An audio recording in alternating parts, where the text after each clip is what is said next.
All right, we are talking about dads today, and I'm here with four of my favorite dads. You guys have been personal mentors to me. Your kids are older than mine, and I've been able to watch you guys, and I've always thought, man, they are doing such a great job as dads, leading their home.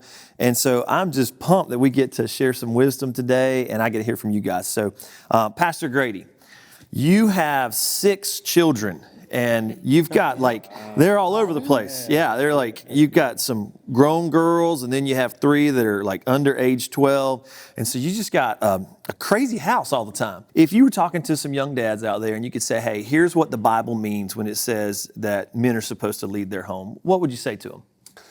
I think I would start by saying, first of all, we've got to model our love for the Lord. And we've got to live that in front of our wife and in front of our kids. I think, secondly, I would say that we need to love our wives. And we love them by serving them. And I really think that's important for our kids to see in us. I think we need to love our kids, teach them to love God and love His Word. And then finally, I think that we need to teach our kids to obey and to obey swiftly and with a good attitude. Yeah. And we tell them all the time that delayed obedience is disobedience.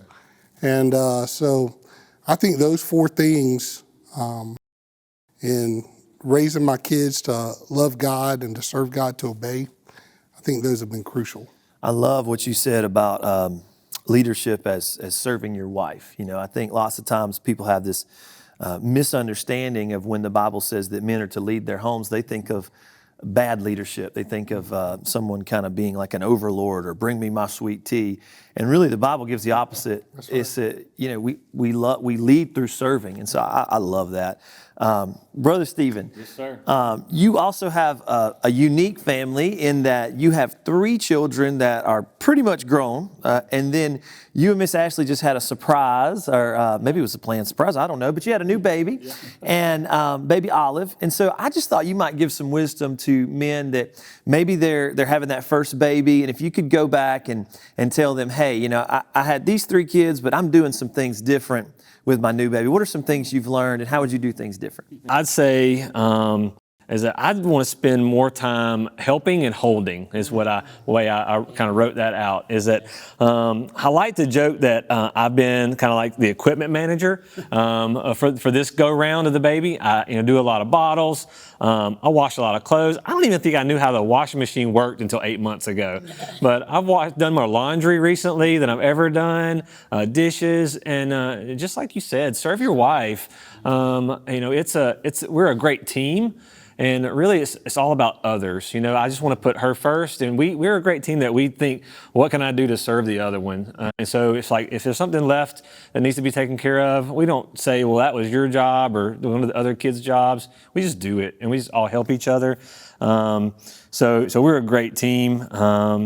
It's one of the things that I felt so convicted about recently, as I told Ashley this, that I just said, sweetheart, I don't remember so much of this with the other 3. I don't remember the getting up to take care of them and getting them back to sleep at night. And I don't remember the teething, the crying and the teething and things like that. And she said, well, you were working. You were doing something.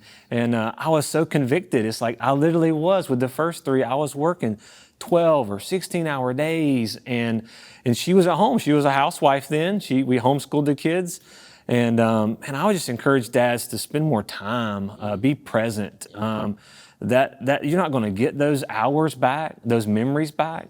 And so I'm just spending a lot more time holding this baby and loving on her and being there to take care and help my bride out. Stephen, it sounds to me like you're saying enjoy it.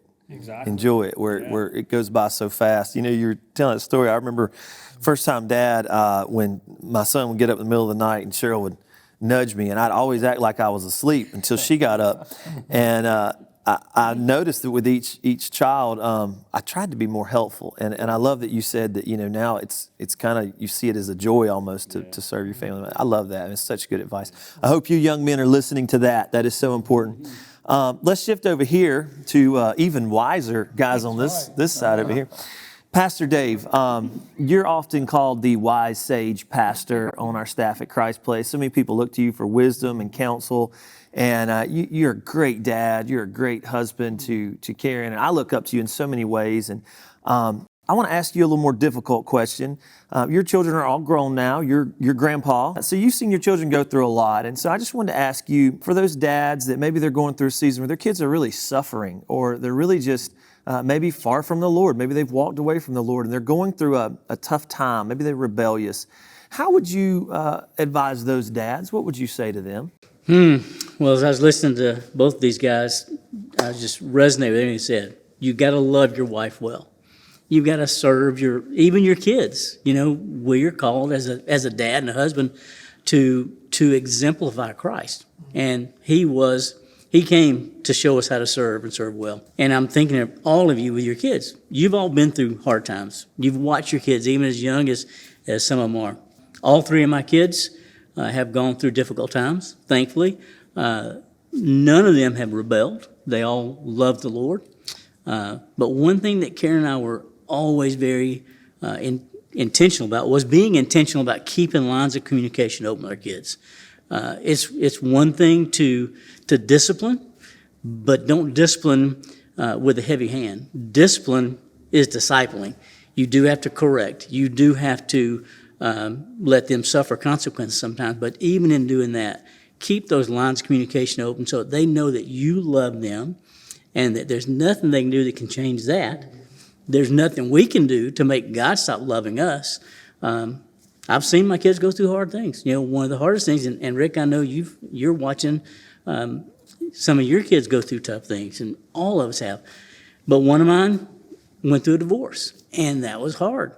But God is faithful in every season. Just keep pointing them to Him. Pray with them, pray for them. Make sure, as teenagers, let's see, you've had teenagers, you're getting to there. I got one. You got to be willing to stay up late because that's when they want to talk. You're ready to fall in bed and go to sleep. And when they're teenagers, they want to come and sit on your bed. Got to hang in there. So everything you've said, keep loving them, point them to Jesus, pray with them, pray for them, and make sure they know that they can come and talk to you. I love that, Pastor Dave. Pastor Dave's one of the manliest guys I know. He can water ski on one foot, if y'all didn't know that. And when he starts talking about his children, I notice a catch in your throat, Pastor Dave. We can't talk about our kids without getting emotional. That's right. And I love what you said. What I heard was love them unconditionally and point them to Jesus. And boy, that's such a good word. Brother Chuck, you have raised two just amazing young ladies. Both of them are in ministry. Their husband's a missionary, and they're missionaries and serving on church staffs. And I've just always been just so impressed with you and Miss Tammy and what y'all done in raising your kids. So now that your kids are adults, could you speak to maybe some parents out there like you that their kids are now past the childhood stage, and just how you parent grown kids? Well, obviously it's a little bit different. They've gotten married and got out of the house. One thing that I noticed has not changed is whenever we're all together, they're more than happy for Dad to pick up the tab at the restaurant. So I'm sure that's not going to change. But, the Bible talks about how when we get married, we're to leave our parents, and we're to cleave to our spouse. And so as a dad, I had to understand that. And one of the last times I prayed with my girls was before they walked down the aisle, that God would bless their marriage, and that today I gave them away, and that they would now cleave to their spouses. And so we have to understand that life changes, but our role doesn't change as a parent. We still love them. We still want what's best for them. There's times when the girls will text their mom and call her, and there's times when they'll text me and they'll call me. And I think as parents, we have to make sure that doesn't cause jealousy, because they go to the parent that they need to talk to at that time. And I think for me, one of the things that I continue to do, because I'm still dad, but now I'm a father-in-law and I'm a grandfather, and so I want to be able to encourage my daughters. From time to time, I'll just send them text and let them know how proud I am of them for what they're doing, what a great mom, what a great wife they are. And I do the same with my son-in-laws.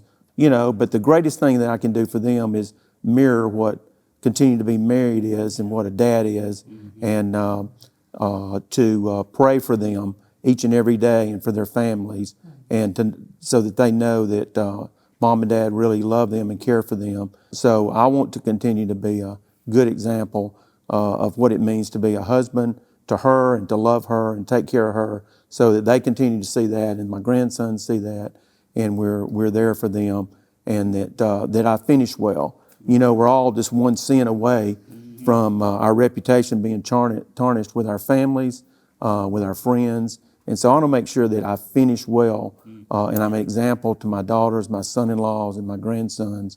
And then lastly, I guess just making sure that I slip them candy before they go back home to their parents, so that they're a live wire. But what an honor it is that God blesses us and gives us that opportunity. Even if we don't raise our kids perfectly, which none of us do, we still can be the parents to them and encourage our son-in-laws and our grandkids as we move forward. I love that word about encouragement. You know, I have Christian parents, and one thing that's what I think about is my dad will send me a check sometimes just for $100 out of the blue, and I'm like, wow, Dad, what's that for? He's like, I know you need it, son, and we always do. Always need it. You never stop parenting. That's something I've, Chuck and I are, as you said, grandfathers and fathers-in-law, and you never stop parenting. And it changes for sure when you're not able to say, which you have to, as you said, obey now. You have to say, because I said so, that's the reason. You can't do that when they become adults. But you're still parenting. Tell me that, Dave. I'm about to use that. You can, but it doesn't work as well. You really have to pray for wisdom, because you're not, I mean, you said it well, we are to serve our families, but when they're outside of your control and you see something they're doing, man, you have to think, how do I get them to see this? I can't just say, because I'm your dad. So I loved what Chuck said about serving our families, no matter what stage they're in, through prayer. And we can always pray and know our kids knowing that we're praying for them, man. And we can all do that.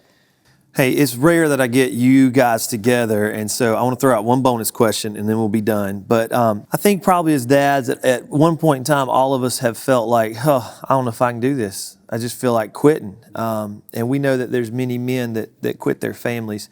If you're speaking to a young guy, maybe an older guy out there that's just right now, they're feeling like, I just want to quit. I can't handle it anymore. I can't handle the financial stress, emotional stress, and thinking about walking out on their family, what would you tell them?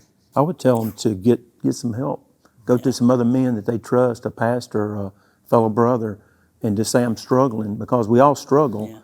We think the person next to us is doing great, and that's not always the case. And so whoever it is you trust, go to them and get them to pray for you. Turn to God's word and trust that. Yeah, I think about our biblical counseling ministry. So good for guys that are struggling.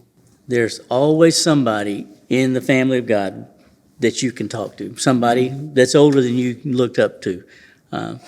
Talk to somebody. There's help. Pray about it. God will open the door to the right person you talk to. Yeah, the problem is that guys get so caught up in their pride and they don't want to admit they're struggling. But if you're struggling, the best thing you can do is to swallow that pride and to go to another man, a trusted man, and say, look, I'm having a hard time. I need some help. Guys, I just love the advice that I'm personally getting from all you guys. Thank you for your time. And if you're a guy out there watching, I just encourage you, keep pointing your family to Jesus, keep serving and loving your wife, and keep pointing those children to Christ.